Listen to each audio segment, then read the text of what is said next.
She had imagined the morning differently.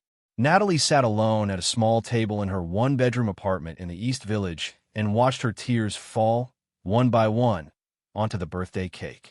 25 candles burned pale and trembling in waxy crowns, their faces reflected in her glossy eyes. 25, a quarter of a century, and no one had shown up to celebrate. Her phone was silent. The invitation she had spent a week preparing lay neatly stacked on the counter, like promises waiting for signatures that never came. 10 people had said they would come, colleagues from the bank, her university friends, her neighbor Aunt Lydia. All of them had rung and promised, "Of course we'll come, don't worry."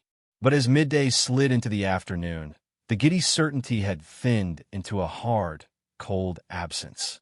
"Hello, Kat," she said into the receiver with the kind of practiced brightness that made the lie sound honest. The line gave her the indifferent hum of an answering machine. She tried again. The same result, a dry, clinical stream of beeps and the recorded voice telling her the call couldn't be completed. Her breath came short. She dialed Oleg from the lending department. "Oh yeah. Hi, it's Nat." Her voice sounded small on the line. He answered, and she heard the strained neutrality in it. "Listen, some stuff came up. I'm really sorry. I can't make it today." The call ended before she could even gather a question. She worked through the list like someone auditing grief, each name a ledger entry of disappointment. Sick, sudden visit from mother-in-law, car trouble, busy. By 3 in the afternoon, the truth sat like a stone in her stomach. Nobody was coming. She pictured the plates on the table, salads laid out in careful bowls, homemade pies, the centerpiece cake with its wobbly line of 25 candles.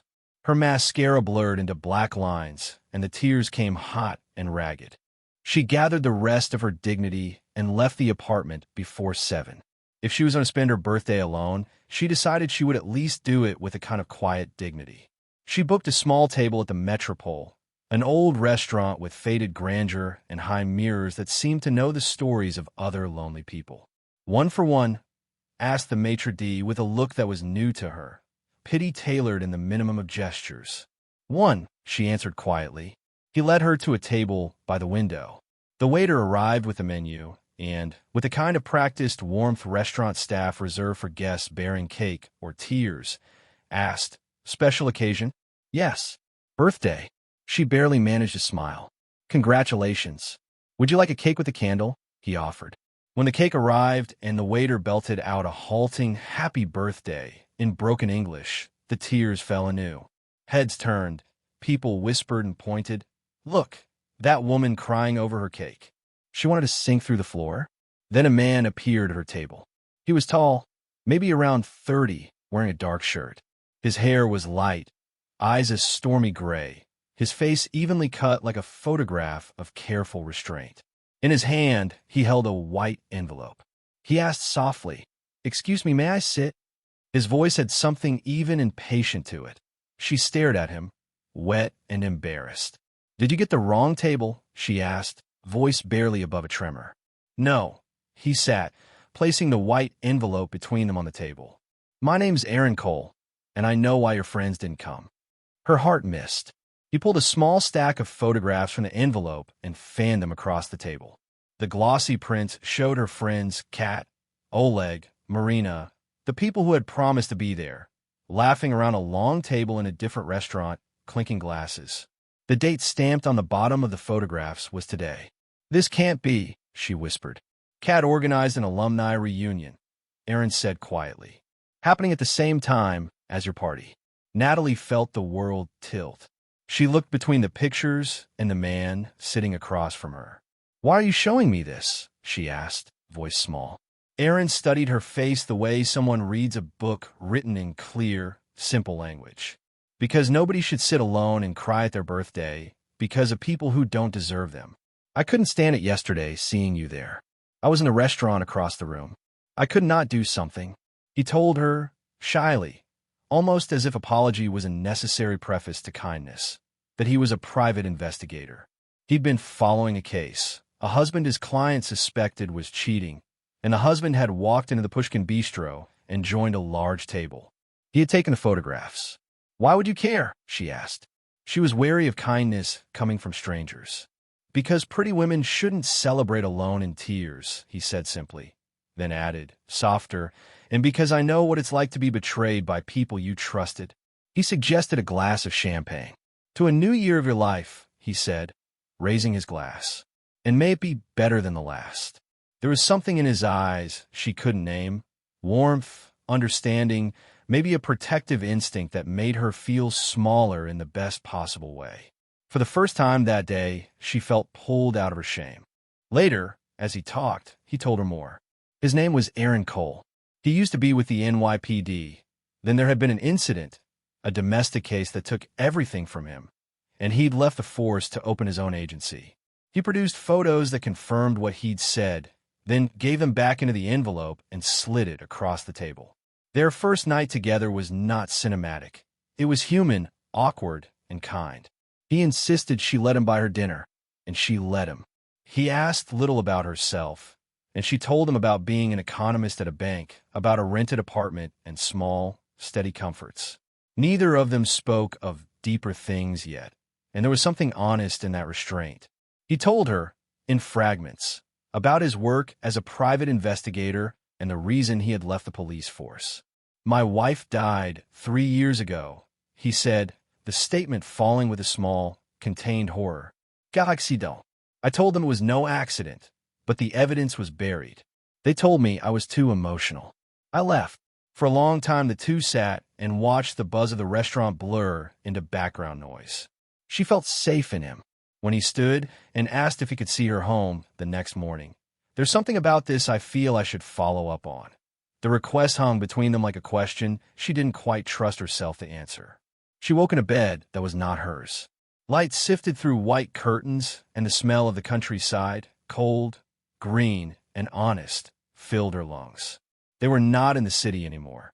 Aaron had taken her to a house by the Hudson River, a modest wooden cottage tucked among pines and the slow, thoughtful sweep of the river. He'd said, simply, "You can rest here." She felt like she'd been given temporary asylum. A photograph on a mantel showed a dark-haired woman with kind eyes. Her name was Anna, Aaron said when Natalie asked. "My wife. She was a doctor. She saved people, and someone took her because she threatened someone with money and power. They made the crash look like an accident. The man was never held accountable." The story was told without melodrama. It was a lit fuse of raw grief Aaron kept carefully under control. He told her how he had followed traces of money, how he'd found a witness who said the truck's driver had aimed for Anna deliberately.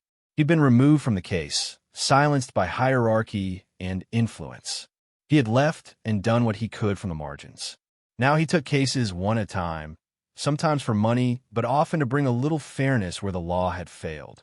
They spent the day doing ordinary things that felt almost holy in their ordinariness, fixing a creaky stair on the deck, dragging a stubborn log to the fireplace, walking the rutted paths through the forest. Natalie learned to set a table again, as if the act itself were restorative. In the evening he lit a fire, and she watched the flames make the wooden walls glow. For the first time in years, someone arranged candles carefully because they wanted the light to be right for dinner. There were long silences between them that weren't empty. They were full of the sound of two people learning how to inhabit the same room. Natalie spoke about her childhood in Tula, about being the lone survivor of a car crash that took her parents when she was 20. "People always expected me to be the strong one," she said, "so I learned how to be alone and dependable." Aaron told her about the day Anna had said he laughed too little and should try to be lighter. She'd been the person who made him feel whole. After she died, he had put up a wall, and yet something in those small days together made that wall seem porous. There was a steadiness about Aaron that felt like a shore she could rest against, not rescuing, simply present. One evening, while showing her the constellations with a childlike patience, he leaned in and almost kissed her. He pulled away with a kind of choked restraint that made her pulse race. "I can't," he said. "I don't want to ruin what we have." "You're already here," she said gently. "You don't have to pretend you know everything." He left the next day on a call for a client. His life as an investigator tugged at him, irreducible. He promised to return in the morning, for a short flight to a big client in the city had called him away. He kissed her on the cheek like something sacred and left.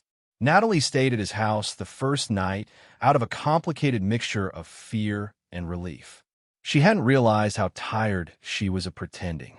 The Hudson house, with its river smell and pine, allowed her a slowness she'd forgotten. They cooked, shared tasks, walked under tall trees whose trunks glowed in late afternoon. In the privacy of that house, from tasks like lighting the fire to the way he folded his hand around a mug, she watched a man who had loved and lost. And in watching him, she felt her own armor loosen. The physical closeness that followed was gentle and exploratory. Both of them were cautious, with memories of pain that could still break them open.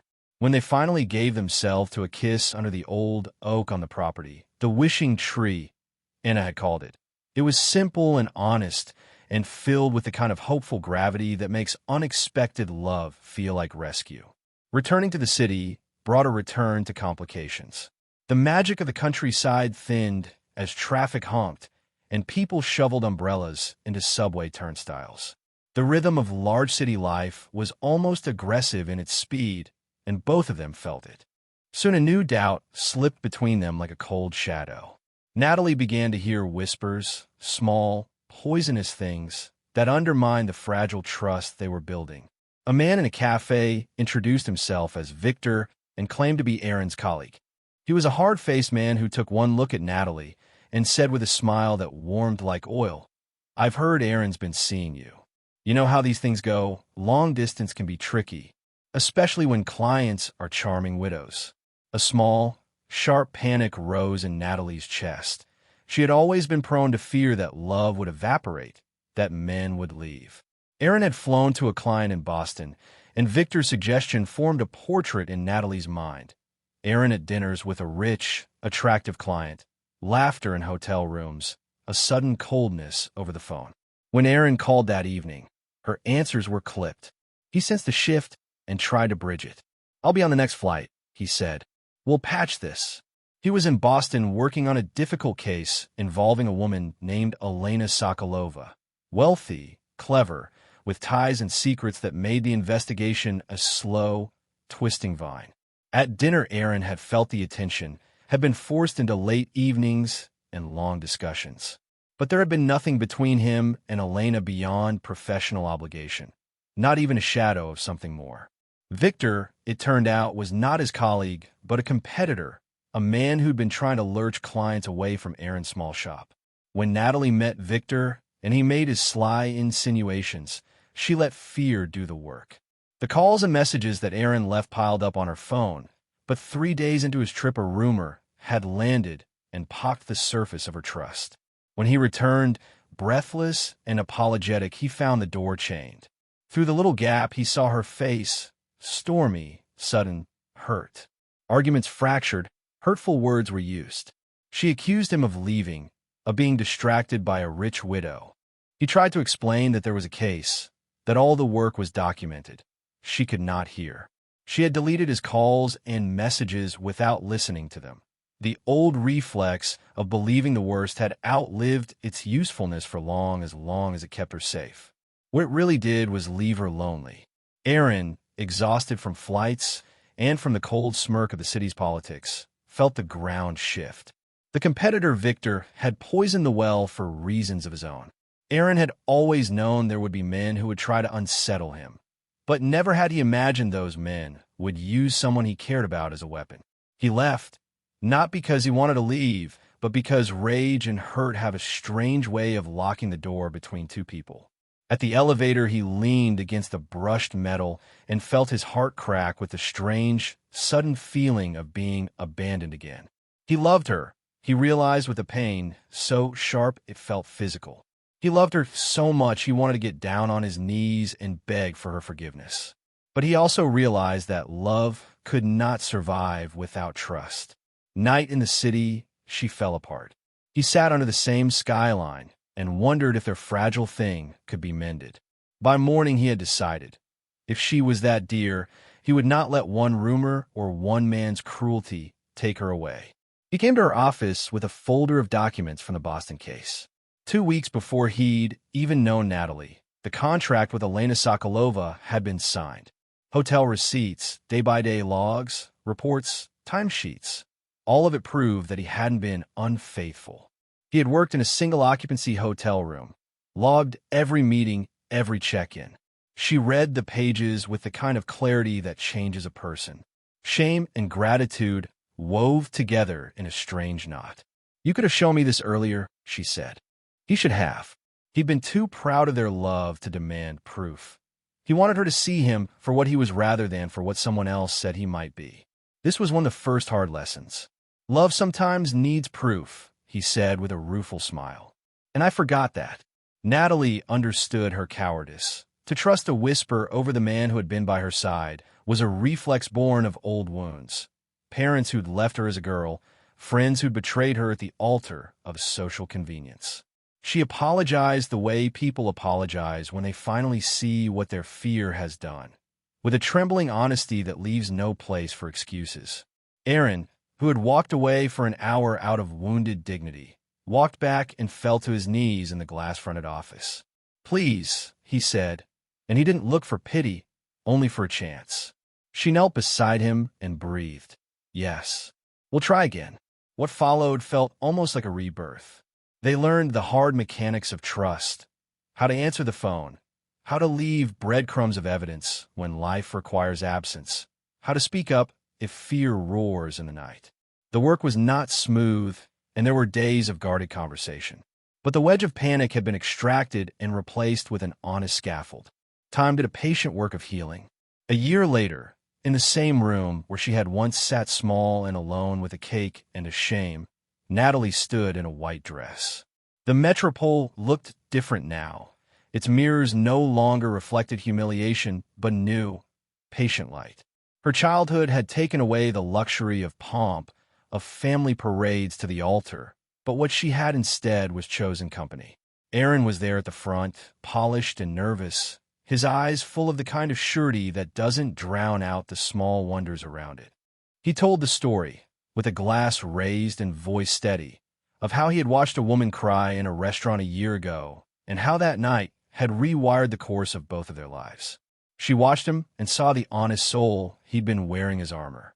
She remembered the moment in the Hudson house when she'd felt safe for the first time in years. When he asked, "Natalie, will you marry me?" she answered with the same fierce, open thing she had promised in the Smallwood cabin. Yes. The wedding was small but bright. White roses, candlelight, people who were there because they had chosen to be. Their vows were not just lines to be recited. They were the outcomes of a year's negotiation between fear and love.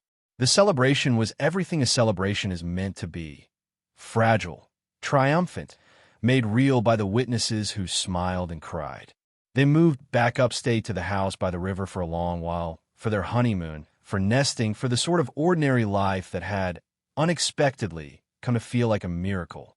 When, months later, they returned to the city, the same people who had once gossiped now congratulated them. And then life, as it tends to do, did what it always does. It kept moving. 1 year became 2. The house echoed with new sounds. A daughter arrived in the birthing ward of the very hospital where Anna, long gone, had once worked. The baby's cheeks flushed like a sunrise. Her eyes, dark and considering, reminded them both of someone who had shaped their lives in absentia. Aaron laughed and called her Alice without hesitation. Natalie hugged them both in a kind of new gratitude she couldn't have imagined a few birthdays ago when she sat crying into her cake. They learned how to parent, which is to say, they learned patience and the ability to forgive small cruelties of fatigue and forgetfulness. There were sleepless nights and small triumphs. A first word, a first tooth, the time the baby's tiny fist clung to Aaron's beard in a way that seared his heart. In the late, quiet hours, Natalie would sometimes think back to the table at the Metropole and imagine how narrow the hinge of fate had been, how one moment might have sent her down a different path. She thought of all the small, arcane reasons people wound each other and how a single act of courage, Aaron's stepping into her weeping presence, had set off a chain of care that changed everything. This was not a fairy tale that exempted them from grief or harm. It was instead a story of two damaged people who, by the slow and stubborn practice of care, made a family. Where there had once been suspicion and loneliness, they carved out trust like a garden. The world remained a place where bad things happen, where powerful men can use their influence to smother truth, where some people choose malice over decency. But inside the home by the Hudson, under the tree where they had kissed and where they would teach their child to make wishes, something steady had been built. Sometimes you have to fall apart to learn how to put yourself back together, Aaron said in a toast on their anniversary. Sometimes you have to lose everything to find the people who deserve you. Natalie smiled at him with a love that had learned to be brave. The 25 candles on that forgotten cake had been luminous but small. What they had now was not about a single evening's drama. It was the accumulation of all the small choices that made the difficult thing a life worth living. The apartment setting has been moved to New York's East Village to give a recognizable feel for an international audience and to keep the emotional texture of a cramped city life. The restaurant Metropole is presented as a place with old-world charm and mirrors that hold the memory of things, similar to elegant Russian restaurants, but recognizable to an Anglophone reader. Names have been anglicized. Natalia Korolyova becomes Natalie Korolev, or simply Natalie, and Artyom Ivanov is Aaron Cole. These changes keep the identity markers while making the names more natural for English readers. Secondary characters such as Kat, Katia, and Oleg are preserved in spirit. Some names are made more culturally neutral to avoid confusion for readers unfamiliar with Russian diminutives. The Pushkin restaurant from the original text appears here as the Pushkin Bistro, a nod to the original without making translated cultural references feel jarring. Elena Sokolova remains Elena Sokolova as a recognizably Eastern European name that serves as a clear character identity beyond mere function. The countryside Istra is adapted to a Hudson River area cottage. The emotional geography and distance from the city are conserved. It remains an isolated, natural refuge that enables the two characters to slow down and heal. The descriptive details of the river, pine trees, and the wishing oak are expanded to emphasize sensory experience. The investigator's backstory, the loss of his wife in a staged accident and the difficulty of getting justice, remains exactly the same, but the descriptions are tuned to an English-speaking sensibility to emphasize the long, simmering anger that motivates his private work. The misinformation and intrigue, a competitor named Victor spreading rumors about a wealthy client to sabotage the investigator, are left intact. The adaptation makes it clear how small acts of malice can unravel a delicate relationship by exploiting past wounds. Dialogue is rendered in idiomatic, natural English while preserving the tone and meaning of the original Russian. Emotional beats remain unchanged. Betrayal at the birthday, rescue by a stranger, a slow bloom of affection, an exile into suspicion, reconciliation through evidence and apology, public proposal, wedding, and eventual parenthood. The Hudson had always carried a kind of music. Aaron once told her that if you listened long enough, you could hear the ghosts of ships that used to pass here a century ago, wooden decks, creaking ropes, laughter, the clang of distant bells. Natalie smiled every time he said it, though she never quite knew whether to believe him. Now, as she stood on the veranda of their small riverside house with baby Alice asleep in her arms, she thought she could almost hear that sound herself, soft, rhythmic, like a heartbeat buried in the current. It had been nearly a year since the wedding, and everything still felt fragile in the most beautiful way. Mornings began with the smell of pine needles and wet grass, coffee steaming on the porch railing, and the steady voice of the river moving past. Aaron had built a small wooden cradle for Alice by hand. The uneven carvings along its sides looked clumsy and tender at once. Sometimes, when Natalie watched him sanding a new piece of furniture or fixing the old fence that the wind loved to push down, she would feel the same ache she'd felt that first night at the Metropole, the feeling that life could break you and heal you at the same time. They both worked again, though life had slowed. Natalie kept her remote position with the bank, doing reports while the baby slept. Aaron took only a few investigative cases, mostly small domestic ones, missing persons or insurance fraud.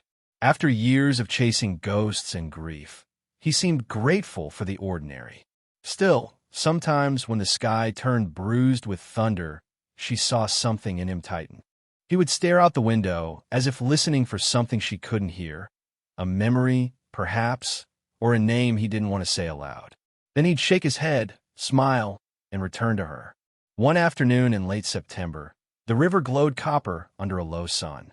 Natalie was feeding Alice on the porch when a car pulled up the dirt road that led to their house. It was an old silver sedan, the kind government workers drove in movies. A tall man stepped out, his silhouette long and severe against the light. When Aaron came to the door, the two men exchanged a look that wasn't quite friendly. "Mr. Cole," the man said, adjusting his coat. "Detective Mark Rayner, New York State Police. Mind if I come in?" Aaron's shoulders stiffened. "You already did." The detective gave a dry smile and produced a folded sheet of paper. "Just a few questions. Regarding an old case, your wife's accident." Natalie froze in the doorway. She had known about Anna, of course, and about the unanswered questions. But Aaron had never spoken of police coming again. "She died 3 years ago," Aaron said carefully. "That case was closed." "Yes," Rayner said, "and now it's being reopened." He unfolded the paper and placed it on the table. There was a name printed across the top, Elena Sokolova, the same woman whose case had once nearly destroyed Natalie and Aaron's relationship. Rayner's gaze flicked to Natalie and back. "Seems your late wife's accident might be connected to a money-laundering ring tied to Ms. Sokolova. We'd like your cooperation." Aaron's jaw flexed. "What exactly do you think I can give you?" "Maybe nothing," the detective said. "Maybe everything." That night, after the car disappeared down the road and the last red streaks drained from the sky, Aaron sat on the porch steps, his head in his hands. Natalie came out quietly, wrapped in his old police jacket, and sat beside him. "You're thinking about her," she said softly. "I always think about her," he admitted. "But not like this. I thought I'd buried that part of my life. Now they're digging it up." Natalie took his hand. "Maybe it's a chance to finish it, to clear her name." He looked at her. "And what if finishing it means losing what we've built?" She didn't answer. There were no good answers for that kind of question. The wind moved through the pines with a sound like distant whispering. Over the next weeks, the rhythm of their days changed. Aaron started going to the city again, sometimes for a day, sometimes overnight. He met with detectives, lawyers, and old contacts. Natalie tried not to ask too many questions. She knew how much it cost him to open those wounds again, but every time he left, she felt the house grow colder. One evening, he came back later than usual, his face drawn. He placed a folder on the table and poured himself a glass of whiskey before saying anything. "They found something," he said finally. "Anna was investigating a hospital charity that didn't exist. The money went offshore. Sokolova was on the board." Natalie frowned. "So Anna, she must have found out," he said. "And they silenced her." He looked up, eyes dark. "Rayner wants me to testify. But if I do, they'll come after us." "After you. Then we'll face it," Natalie said without hesitation. "We've already survived worse." He smiled at that, though the smile didn't quite reach his eyes. Winter arrived hard and early that year. The Hudson froze near the banks, and the pines bent under heavy snow. Alice learned her first word, light, pointing at the reflections of the fireplace dancing across the ceiling. The days felt long, but precious. Then, one gray morning in February, Aaron didn't come home. Natalie tried to rationalize it at first. Maybe his phone had died. Maybe he'd stayed overnight in the city. But when the next morning came and the bed beside her was still cold, panic began to bloom like frost inside her chest. She called Rayner. No answer. She called every hotel, every contact she could find from his business cards. Nothing. Finally, on the third day, there was a knock at the door. When she opened it, Detective Rayner stood there, snow on his shoulders. "Mrs. Cole," he said quietly, "I think you should sit down." Her knees weakened. "Is he?" "He's alive," Rayner said quickly. "But he's missing. We think he was taken." The world blurred. The detective's voice came in and out like a radio signal through static. We found his car near Poughkeepsie. Signs of a struggle. We believe it's connected to the Sokolova case. Natalie held Alice close that night and stared at the empty chair across the kitchen table. Every sound outside made her flinch. When the phone finally rang, she almost dropped it. The voice on the other end was distorted, male, unfamiliar. "Tell the police to stop digging," it said, "or you'll never see your husband again." Then the line went dead. 3 sleepless days followed. The police stationed an unmarked car near the house, but it did little to quiet her fear. She barely ate, barely spoke. The only thing that kept her moving was Alice.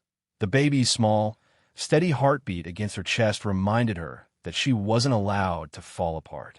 On the 4th day, a plain envelope appeared in the mailbox. No return address. Inside was a photograph. Aaron, tied to a chair, bruised but alive. Behind him, a wall of cracked plaster with faint Cyrillic letters scrawled on it. Natalie's hands trembled so badly she had to set the photo down. Then she saw the note. "Bring the files Anna collected. Midnight. Alone." She didn't tell Rayner. Some part of her knew that if she involved the police, they'd find Aaron dead by morning. She remembered a drawer in Aaron's office, one he'd always kept locked. She broke it open with a screwdriver and found a metal box inside. Inside the box, documents, photographs, and a small USB drive labeled AS, Anna Sokolova. The evidence. The reason he was taken. At 11:40 that night, Natalie wrapped the drive and files in plastic, kissed Alice's sleeping forehead, and whispered to the babysitter next door, "If I'm not back by morning, call Detective Rayner." Then she drove into the dark. The address on the note led her to an abandoned warehouse near the old docks, where the city bled into fog and salt. She parked far enough away that the sound of the engine would fade before she reached the door. Her breath made ghosts in the air. Inside, the place smelled of rust and oil. Somewhere water dripped steadily. A single light flickered in the center of the vast, empty floor. Beneath it sat Aaron, bound, blood drying at the corner of his mouth. A tall man stepped out of the shadows. "Mrs. Cole," he said in a soft accent. "So, kind of you to join us." Natalie recognized him instantly. Victor, the same man who'd once tried to destroy their trust. "I told you to leave us alone," she said.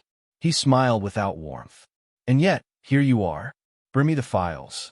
She held the package tight. "Let him go first." Victor shook his head slowly. "You don't bargain here." Her heart pounded so hard it hurt. She thought of Alice, her baby's tiny hand reaching toward the sunlight, and knew she couldn't lose him again. "If you hurt him," she said, "I'll make sure every name in these files reaches the press. Yours first." For a second, something flickered across Victor's face. Surprise, maybe even fear. Then he nodded toward one of the men behind her. The man stepped forward, snatched the package, and tore it open.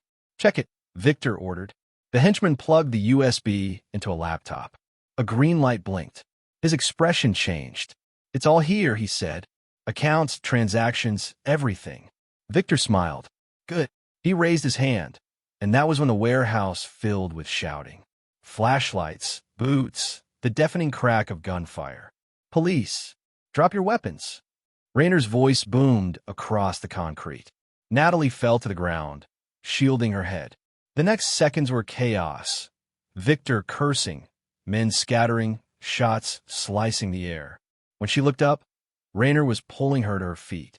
"Are you hurt?" he shouted. "Aaron." He was slumped in the chair, barely conscious but breathing. 2 officers cut the ropes and carried him out. Victor was nowhere to be seen. Aaron woke 2 days later in the hospital, pale but alive. The first thing he saw was Natalie's face, tear-streaked and radiant. "I thought I lost you," she whispered. "You almost did," he rasped. "How did you?" "Don't ask," she said. "Just don't you ever do that again." He smiled weakly. "Deal." The investigation that followed was messy and public. The Sokolova ring collapsed. Victor fled the country. His name splashed across every newspaper. Anna's death was officially reclassified as homicide, and Aaron was finally cleared of the whispers that had haunted him for years.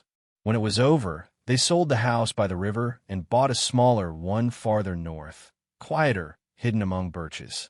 "I've had enough of ghosts," Aaron said, though Natalie suspected he still carried some with him. When the snow finally began to melt, the sound of water returning to the earth was like music. Tiny streams ran down the hills, whispering to one another, gathering courage before they met the river again. Natalie stood at the kitchen window, her hands wrapped around a mug of tea, and watched the slow rebirth of the world outside. It was March, maybe April. She had lost count of days. Hospitals had a way of erasing time. Aaron was home again, alive, breathing, moving slowly, carefully, as if afraid the world might vanish if he walked too fast. The bruises were fading, the stitches removed. But inside, Natalie could see something had changed. He spoke less, smiled less. Sometimes she would find him sitting on the porch in the middle of the night, staring into the darkness, a cigarette glowing between his fingers like a dying star. The doctors said the nightmares would fade. They didn't. Some nights, he woke gasping, eyes wild, calling names that didn't belong to the living. Natalie would hold him until the trembling stopped. She didn't ask questions. She knew some memories should never be spoken aloud. During the day, things looked almost normal. The house smelled of fresh bread and lavender soap.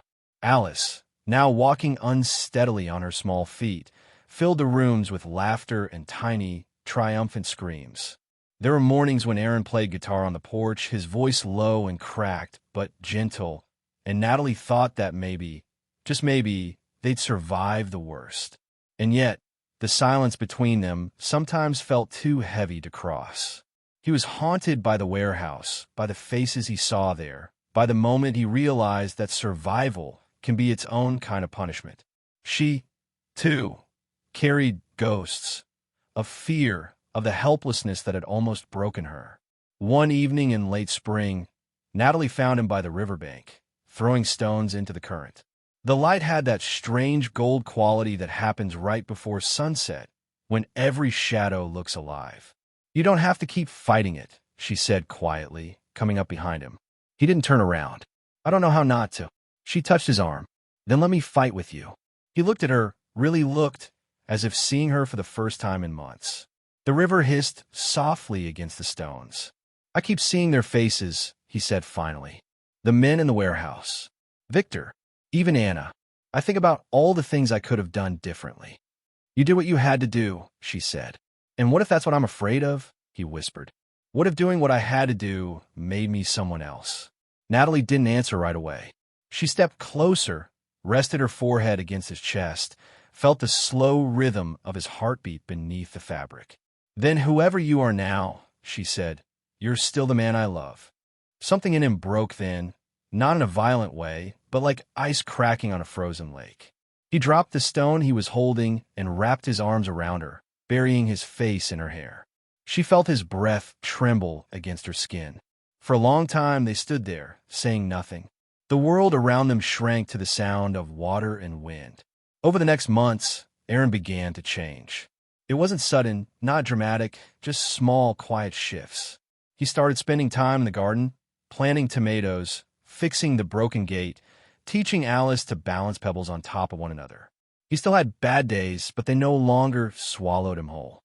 Natalie noticed how he watched Alice sometimes, with that soft awe of a man who has seen death and now cannot stop marveling at life. One morning, she found him lying on the floor, their daughter crawling over him, giggling as she tugged at his beard. He looked up, grinning, and Natalie saw the man she had fallen in love with, the one who believed in second chances. That evening, as they put Alice to bed, Aaron said quietly, "Do you ever wonder why we were given this? After everything." Natalie smiled. "Maybe because we stopped running from it." He nodded slowly. "Maybe." Spring melted into summer. The birch trees outside their windows shimmered like silver coins in the wind. Natalie's days were full but peaceful.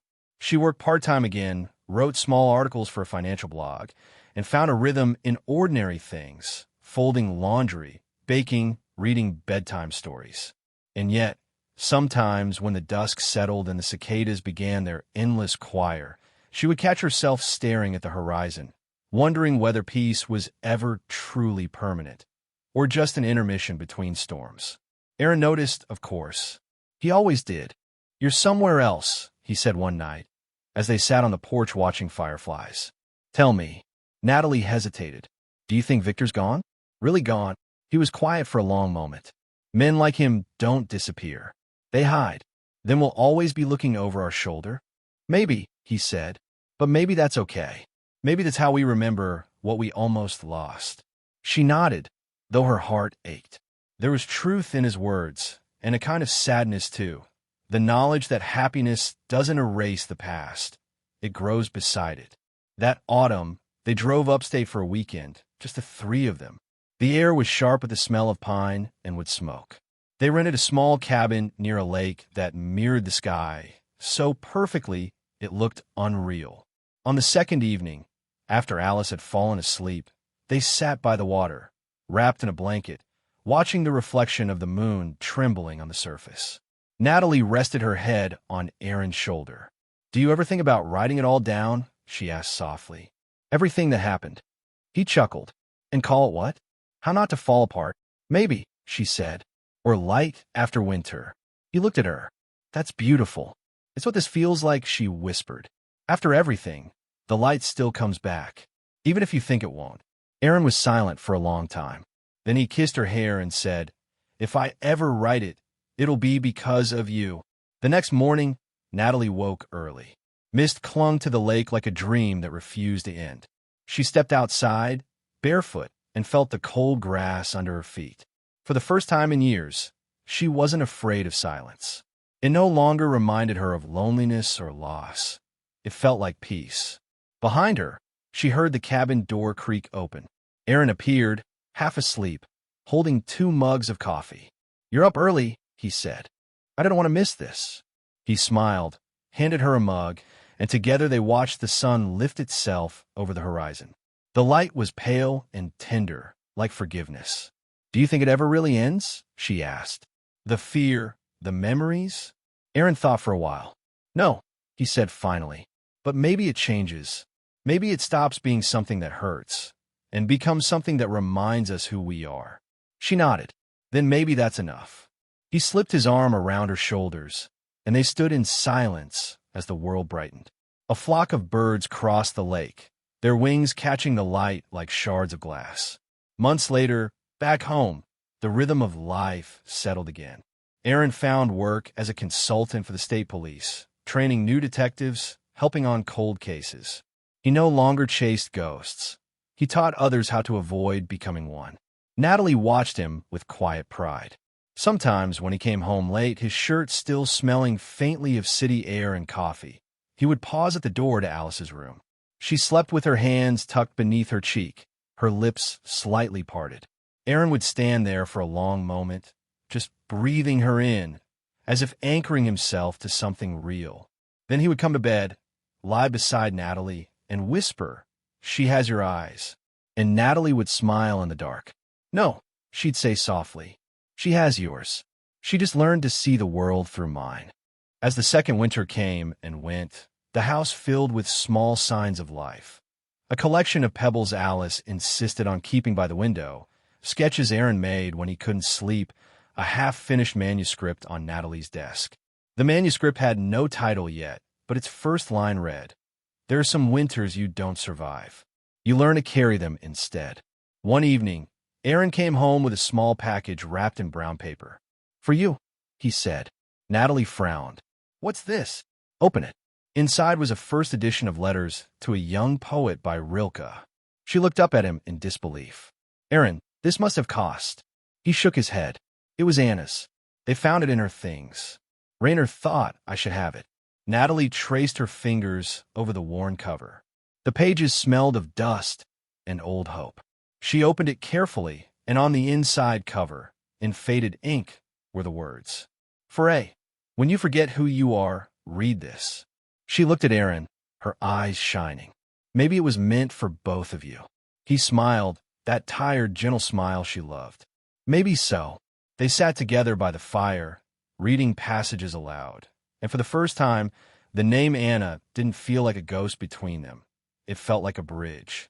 Some lives, Natalie thought, are like rivers. They twist, they break, they disappear underground.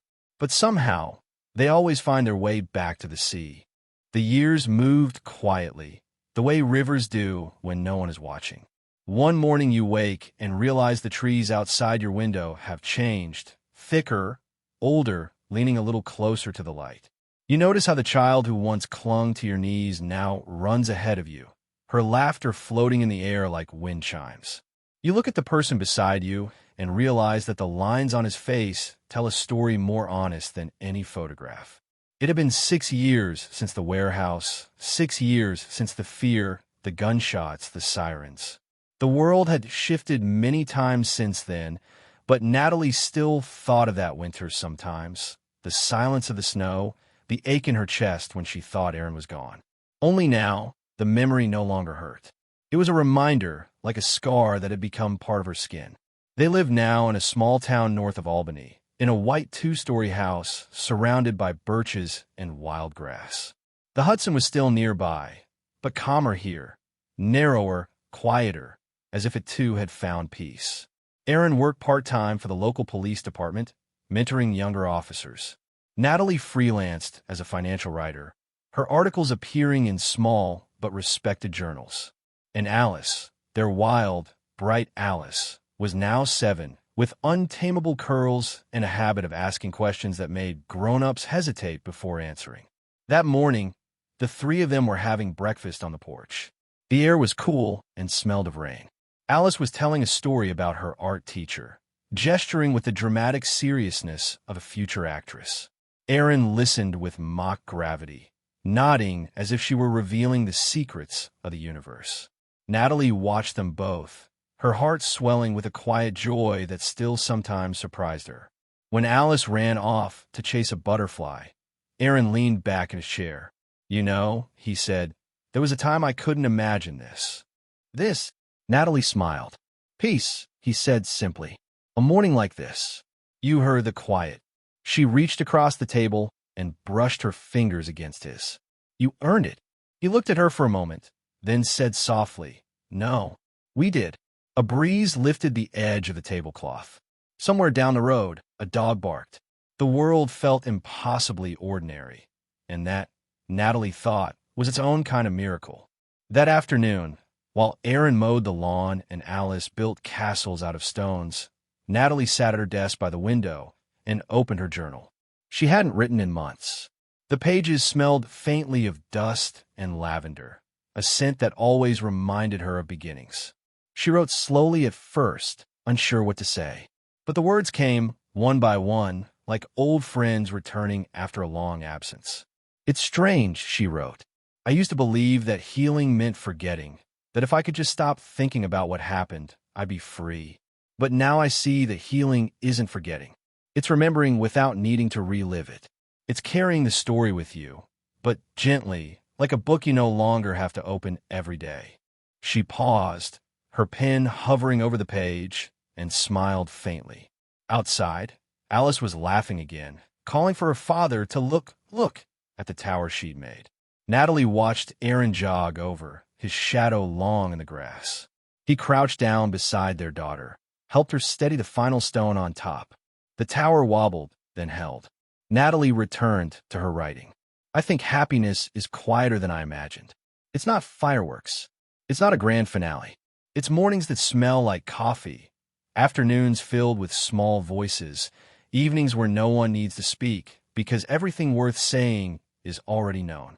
That evening, after Alice fell asleep, they sat on the porch again. The stars were sharp and clear. Somewhere in the woods, an owl called.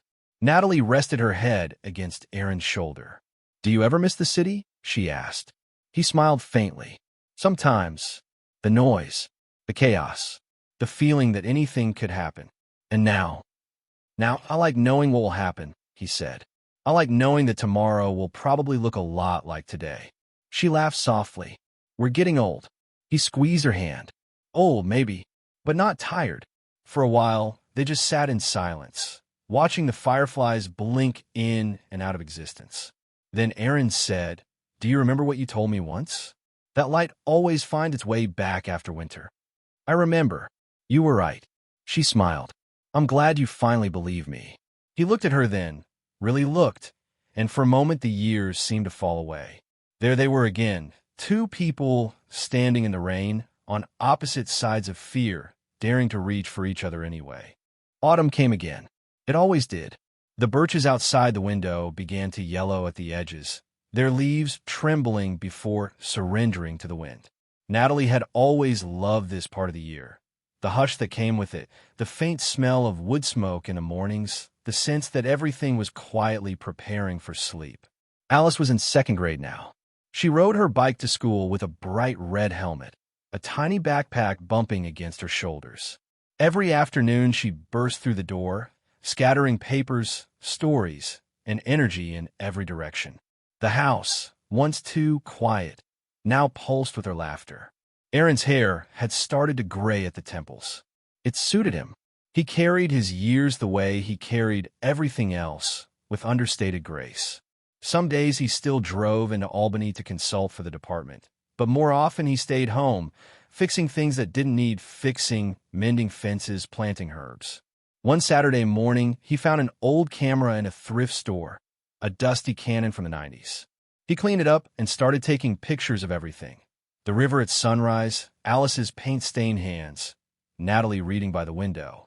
The walls of the house slowly filled with his photographs. Natalie used to tease him. "You're turning into an artist," she'd say. He'd grin.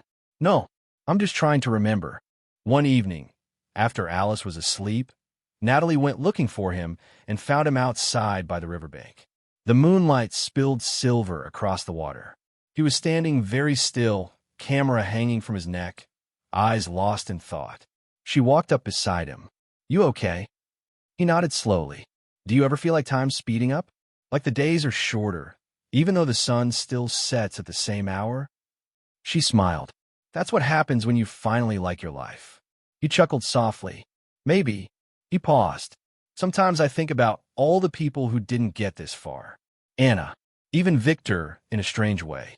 It feels unfair that we did." Natalie took his hand. "Maybe it's not about fairness. Maybe it's about what we do with the time we're given." He looked at her. The lines around his eyes deepened by the moonlight. "Then I hope I've done it right." "You have," she whispered. They stood there until the cold drove them back inside. The first snow came early that year. Alice woke them at dawn, shrieking with delight, pressing her face to the window. Aaron laughed, pulled on his coat, and the three of them ran outside, still in their pajamas. They built a lopsided snowman with a crooked grin and an old wool scarf.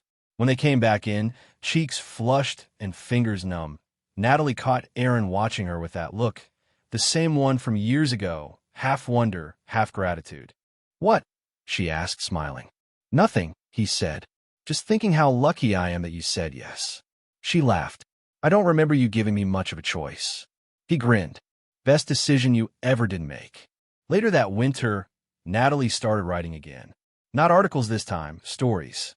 Short pieces about small towns, lost letters, and people who found each other by accident. She never meant to publish them, but Aaron read one and insisted she should. By spring, a literary magazine printed her first story under the title The Quiet River. The editor sent her a copy in the mail. On the dedication page, she had written, for teaching me how to stay." When the issue arrived, Aaron held it as if it were something sacred. "You realize this is the first time anyone has ever written something about me that isn't a police report?" She smiled. "Then it's about time." He kissed her forehead. "You gave the river a voice." That summer they took Alice to the ocean for the first time. The girl ran straight into the waves, laughing as they crashed around her ankles. Aaron stood beside Natalie, watching. "She's fearless," he said. Natalie nodded. "She doesn't know what it means to lose yet." "Good," he said. "Let's keep it that way for as long as we can." They walked along the shore until the light turned amber. The sea stretched endlessly ahead, whispering its old, endless story. Natalie thought of the river back home, of how it always kept moving forward, carrying everything but never losing itself. That night, in the small cottage they'd rented, Natalie woke to find Aaron sitting by the window, the curtain billowing gently in the salt air. "Can't sleep?" she murmured. He turned, smiled. "Just listening. The ocean sounds like the river, only louder." She climbed into his lap, resting her head on his shoulder. It's the same water, in the end, she said. All of it finds its way here. He nodded slowly. Maybe we do too. They sat that way for a long time, until the tide began to pull away from the shore and the first light touched the horizon. Time didn't stop for them, but it softened. The world outside their small town kept spinning faster. New roads, new buildings, 1,000 headlines that came and went, but their life by the river moved at a different rhythm. There was peace in its slowness, a sacred kind of repetition. Alice grew taller, her laughter lower, her handwriting neater. She learned to bake, to ride horses, to roll her eyes at her parents' kisses. And yet, every night, she still slipped between them on the couch when they watched old movies. Natalie watched her daughter and saw echoes of herself. The stubbornness, the quiet daydreaming, the way she kept her feelings hidden until they burst out like sunlight after rain. Aaron saw something else, a fire, a courage that belonged only to Alice. He often said, "She got your heart, Nat, and my foolishness. God help her." The years were kind mostly, but they never let anyone go untouched. Aaron's hair turned silver. His hands, once steady from years of field work, began to tremble when he was tired. He said it was nothing, just age, just weather in the bones, but Natalie noticed. She always did. One evening in late autumn, as they sat by the fire, she reached across and took his hand. "Promise me something," she said. He looked up. "Anything. When the time comes, don't hide things from me. Don't try to protect me from the truth." Aaron smiled faintly. "You think I could ever hide anything from you?" She squeezed his hand. "You'd try. That's who you are." He didn't answer, just kissed her fingers. Winter came early that year. Aaron caught a bad cold that wouldn't quite leave. Doctors called it a minor cardiac complication. He spent 2 nights in the hospital, monitors beeping gently in the dim light. Natalie never left his side. She slept in the chair by his bed, her head against his arm. When he woke one night and found her like that, he whispered, "Hey, don't fall apart on me yet." She looked up, tears already brimming. "Then stop giving me reasons to." He smiled. "Deal." 2 weeks later, he was back home. The doctors prescribed rest. Natalie prescribed love. And slowly, day by day, he began to recover. Spring returned, hesitant at first, small green buds on the trees, the smell of thawing earth. Aaron took to sitting outside again, camera in hand, photographing the world's quiet rebirth. Alice would come home from school, drop her backpack, and sit beside him. Sometimes they didn't speak at all. Sometimes she asked him about his old cases or about her mother. One day she asked, "Dad, were you scared when you fell in love with Mom?" Aaron laughed softly, terrified. "Why?" "Because I'd already lost someone once, and loving again meant risking everything twice." She thought about that. "So why did you do it?" He turned his gaze toward the river, the light trembling across its surface. "Because some people are worth the risk every time." That summer, Natalie and Aaron celebrated their 15th anniversary. They invited only a few friends, the old ones who had stayed, and a few new faces who had found them along the way. They held the party outside, near the riverbank. There were fairy lights strung between trees, the smell of grilled corn, the sound of old records playing through a small speaker. Alice gave a speech, shy at first, then stronger. "I used to think love was just something in stories, but I grew up watching it every day. Watching Mom forgive and Dad never stop trying. Watching them fight, laugh, and start over. Always start over. If that's not love, I don't know what is." When she finished, Aaron wiped his eyes openly, unashamed. "Guess we did something right," he whispered to Natalie. She leaned her head on his shoulder. "You did everything right." Years passed again. The river didn't change, not really. It carried snow melt in the spring, turned silver in the winter, gold in the fall. Natalie began to understand that the river was time itself, patient, unstoppable, eternal. Alice left for college, and the house grew quiet once more. The echoes of laughter faded, but not painfully. It was a good silence, a proud, peaceful one. On the day they helped Alice move into her dorm, Natalie found a photograph pinned to the corkboard above the bed. It was an old picture, the 3 of them by the snowman, years ago. On the back, in Alice's handwriting, were the words, "So, I never forget what love looks like. Natalie hugged her daughter and tried not to cry. When they came home that night, Aaron made tea. The silence felt different, wider somehow. She's gone, Natalie said softly. She'll be back, Aaron replied. I know, but still. He wrapped an arm around her shoulders. You remember what we used to say? That everything good in life is just borrowed time. She nodded. We've had more than our share. He smiled. Let's keep borrowing. That autumn, Natalie found one of Aaron's notebooks. He had taken to writing lately, quiet, reflective notes about the river, about growing older, about gratitude. One page read, If I go first, tell her I left nothing unfinished. Every sunrise was enough. Every laugh was a victory. I didn't just survive love this time. I lived it. She closed the notebook with trembling hands, heart aching and full all at once. Aaron's health declined slowly but gently. There were no dramatic collapses, no tragic goodbyes, just a gradual fading, like a sunset that refuses to hurry. On his last good day, they went for a walk along the river. He moved slowly, leaning on his cane, and she matched his pace. You know, he said, I used to think the river was always moving away from us. And now I think it's carrying us home. Natalie swallowed the ache in her throat. Don't talk like that. He smiled softly. I'm not saying goodbye, Nat. I'm just saying I'm not afraid anymore. A week later, he slipped away quietly in his sleep. No struggle, no sound, just peace. The morning light fell across his face, and Natalie sat beside him for a long time, holding his hand, whispering the words he once told her. Love means forgiveness. Love means staying. At the funeral, Alice stood beside her mother, tall and composed, her father's eyes shining through her own. The river was visible through the chapel window, glimmering under the sun. Natalie spoke briefly, her voice steady, her heart breaking. He taught me that love is not a promise of happiness. It's a promise to try. And we tried, every day, even when it hurt. And that was enough. Years later, Natalie still lives in the same house by the river. The walls remain covered with Aaron's photographs, now faded slightly by time. Alice visits often, bringing her husband and, eventually, a baby boy with storm-gray eyes. They name him Ethan Aaron. Sometimes when the house is quiet again, Natalie sits by the water and talks to the river as if it listens, and maybe it does. I kept my promise, she says softly. I didn't stop living. The river answers in whispers and ripples. One spring morning, Natalie walks with her grandson down to the water's edge. He's small, curious, full of questions. Grandma, he asks, where does the river go?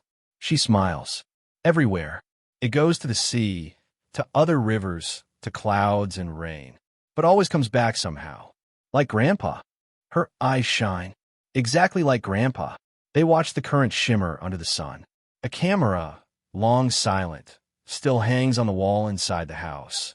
And sometimes when the wind moves through the room, it clicks softly, as if capturing the moment once more. The story ends the way all true love stories should. Not with finality, but with continuation. Because somewhere beyond the bend, the river keeps flowing. And so does love. I have lived long enough to understand that stories never end. They only change shape. They move like rivers, sometimes calm, sometimes wild, always carrying us towards something we don't yet understand. When I was younger, I thought love was the center of the story. Now I see that love is the story. Everything else, the fear, the distance, the mistakes, were only the shadows cast by its light. There are mornings when I wake before the sun, make tea, and sit by the window facing the water. The river hasn't changed much since the day we moved here. It still bends softly around the edge of the town, still catches the first light like a secret being told. But I've changed. I think we all do, slowly, like stones being polished smooth by time. Sometimes I wonder what Aaron would say if he could see me now. Gray hair, quiet hands, the same pen I once used to write him letters I never sent. He would probably smile that tired, knowing smile, and say something simple like, "You're still here." And I'd answer, "So are you." Because he is. In small ways. In the way the floor creaks at dawn. In the scent of his old leather jacket, I can't throw away. And our daughter's laugh, which still catches me off guard sometimes, because for one fragile moment, it's his. I used to believe that the greatest tragedy of life was losing the people we love. Now I think the real tragedy would be never having met them at all. Grief doesn't fade. It folds itself quietly into your bones. You learn to carry it the way you carry a scar, tenderly, without shame. And then one day, you realize it's become a map, proof of where you've been, of how far you've traveled. The river has its own memory. I see it when it floods in the spring, when it pulls old branches and forgotten leaves out from the deep. It never loses what it once touched. It only transforms it. I think love is the same. There's a bench near the edge of the water. Aaron built it years ago, his initials carved discreetly on the side. I sit there often now. Alice visits with her family, and sometimes Ethan, our grandson, runs ahead of them barefoot, calling out for me to watch him skip stones. He's getting good at it. 4 skips, sometimes 5. Each time a stone touches the surface, it sends ripples outward, widening, overlapping, fading. I watch them until the water stills again, and I think that's how memory works. We leave a mark, then disappear beneath the current, but the ripples never truly stop. I've kept all of Aaron's old photographs. Some are yellowed, some blurred, but they all breathe. There's one of us standing by the river the first spring after Alice was born. The light was strange that day, soft and endless, like the sky couldn't quite decide whether to weep or smile. In the picture, I'm holding Alice in my arms. Aaron's hand rests on my shoulder. We're both looking at her, not the camera. That's what I love about it. How unposed it is. How honest. Sometimes I take that photograph and place it on the bench beside me, as if the 3 of us are together again, just for a moment. The wind touches the paper, the water moves, and everything feels exactly as it should. If anyone were to ask me what I've learned from this life, I'd tell them this. That forgiveness is a form of love. That silence can heal as much as words. That people don't stay forever, but the things they teach you do. And maybe most of all, that it's okay to begin again. Even after everything. Especially after everything. I once wrote that happiness is quieter than I imagined. Now I know it's also simpler. It's a shared look across a crowded room. A cup of tea on a cold morning. The weight of a hand that fits perfectly into yours. The river outside my window whispers the same truth over and over in its endless language of movement. Let go and keep flowing. Let go and keep flowing. Sometimes I close my eyes and imagine that when my time comes, it will carry me, too. Not away, but forward, to wherever Aaron is waiting, camera in hand, ready to capture the light once more. Until then, I will sit here, watch the seasons turn, and thank the world for having loved me this much. Because even when everything changes, the river still remembers. And so do I. Letter I, the first one, unsent. Natalie Aaron, Spring 2011. I'm writing this because I can't say it out loud. Because every time I see you, the words collapse in my throat, and I end up asking something stupid like, how was your day, instead of how are you surviving it? I know you're not ready. Maybe I'm not either. But when you looked at me yesterday, something in the air shifted. I could feel it. That quiet understanding between 2 people who are both pretending not to fall. You smiled, and I thought, this is what forgiveness must feel like, terrifying and necessary. If I never send this, maybe that's okay. Maybe it's enough that I wrote it. Because it means, at least once, I was brave enough to tell the truth. Letter 2, The River in Winter. Aaron Natalie, undated, written years later and found after his death. You're asleep upstairs. The house is breathing with you. I came down to watch the river because it's snowing again, and the water looks almost black under the moon. It's strange. I used to think strength meant not needing anyone. Now I know it's the opposite. It's staying even when it hurts. It's choosing love again, every day, especially on the days it feels impossible. If you ever read this, know that you saved me. Not all at once, not dramatically, just quietly, piece by piece, like the river carving its way through stone. Letter I, the first one, unsent. Natalie Aaron, Spring 2011. I'm writing this because I can't say it out loud. Because every time I see you, the words collapse in my throat, and I end up asking something stupid like, how was your day, instead of how are you surviving it? I know you're not ready. Maybe I'm not either. But when you looked at me yesterday, something in the air shifted. I could feel it. That quiet understanding between two people who are both pretending not to fall. You smiled, and I thought, this is what forgiveness must feel like, terrifying and necessary. If I never send this, maybe that's okay. Maybe it's enough that I wrote it. Because it means, at least once, I was brave enough to tell the truth. Letter 2, The River in Winter. Aaron Natalie, undated, written years later and found after his death. You're asleep upstairs. The house is breathing with you. I came down to watch the river because it's snowing again, and the water looks almost black under the moon. It's strange. I used to think strength meant not needing anyone. Now I know it's the opposite. It's staying even when it hurts. It's choosing love again every day, especially on the days it feels impossible. If you ever read this, know that you saved me. Not all at once, not dramatically, just quietly, piece by piece, like the river carving its way through stone. Journal fragment, Year 9. Natalie's handwriting, soft pencil marks. Alice lost her first tooth today. Aaron pretended to faint when she showed him. I laughed until I cried. And then, for no reason, the tears wouldn't stop. I used to think love was something you feel. Now I think it's something you do. Every small, stupid act of care that keeps another person alive. Maybe that's the secret. Maybe love is just keeping each other alive, quietly. Letter 3, The Ocean Trip. Aaron Natalie, written on hotel stationery. You're asleep, the sound of the waves coming through the open window. Alice is dreaming in the next room. I can hear her humming. She must be dreaming of flying again. You always said the ocean and the river were the same water, just in different shapes. I didn't understand it then. I think I do now, because when I hold your hand, I feel everything that ever was: fear, loss, hope, peace, all of it moving in one direction. Forward. If this were our last trip, it would still be enough. But I don't think it is.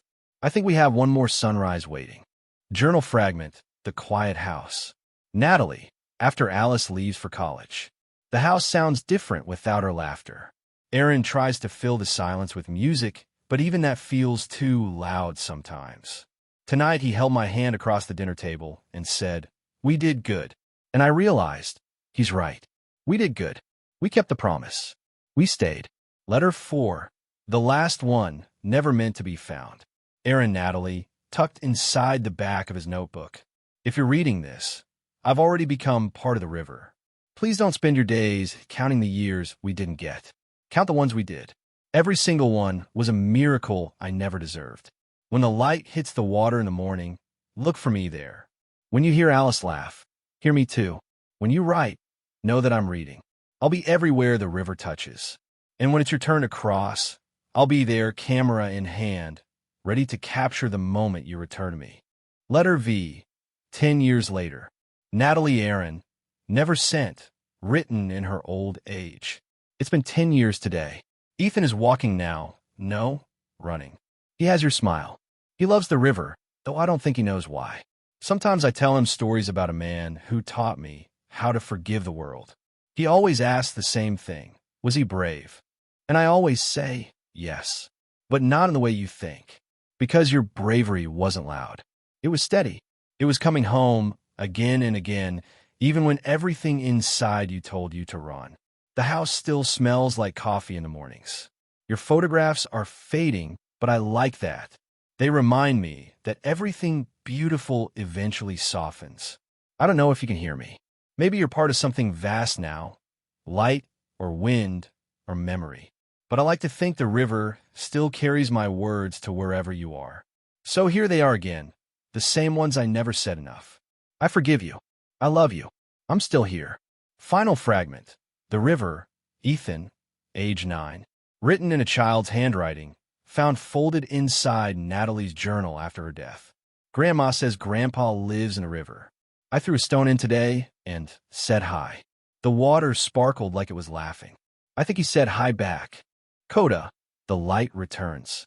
When I was a child, I used to think the river behind our house was endless.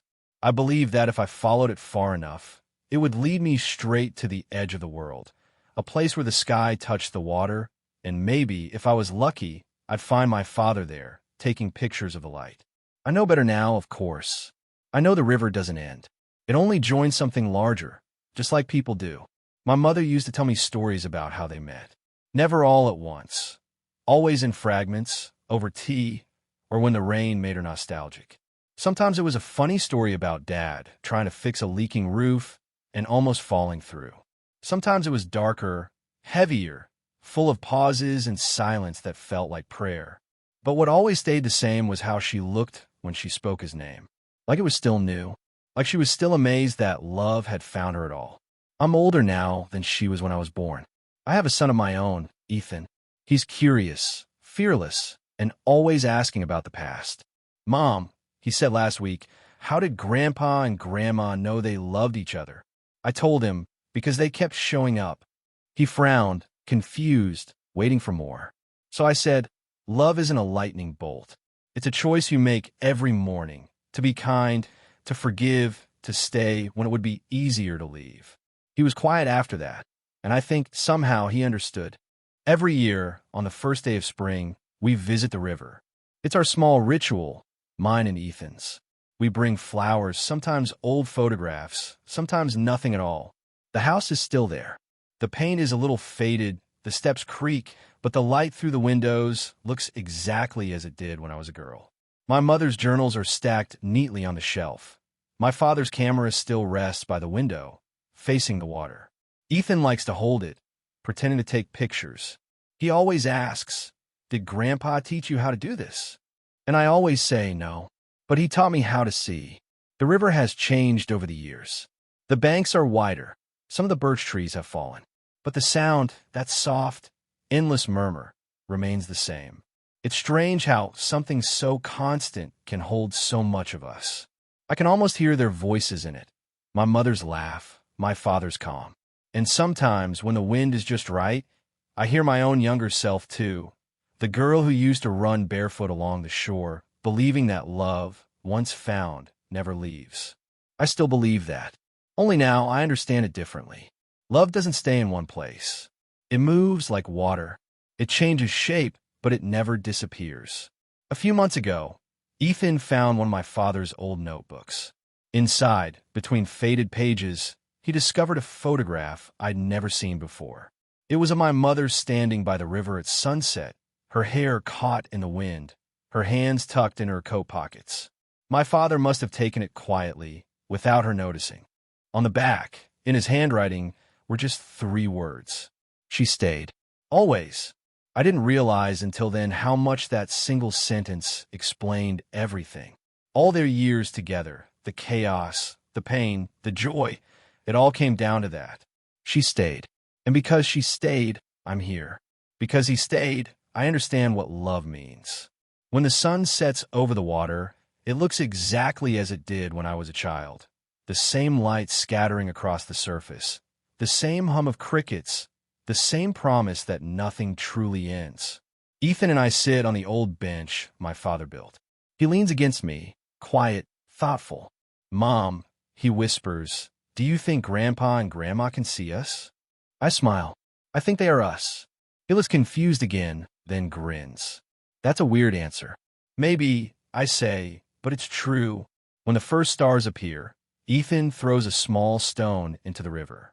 Good night, Grandpa, he says. The ripples widen, shimmer, fade. I watch the water until it stills again. Somewhere in the reflection, I imagine them, young, laughing, holding hands, walking along this same shore. The night deepens. The air smells like rain. And as we turn to go, I look back once more. The river catches the moonlight, and for a brief moment, it feels alive, a silver thread binding every moment, every breath, every heartbeat that ever was. It flows on, soft and unending. And I finally understand what my father meant when he wrote, "The light always finds its way back." The end.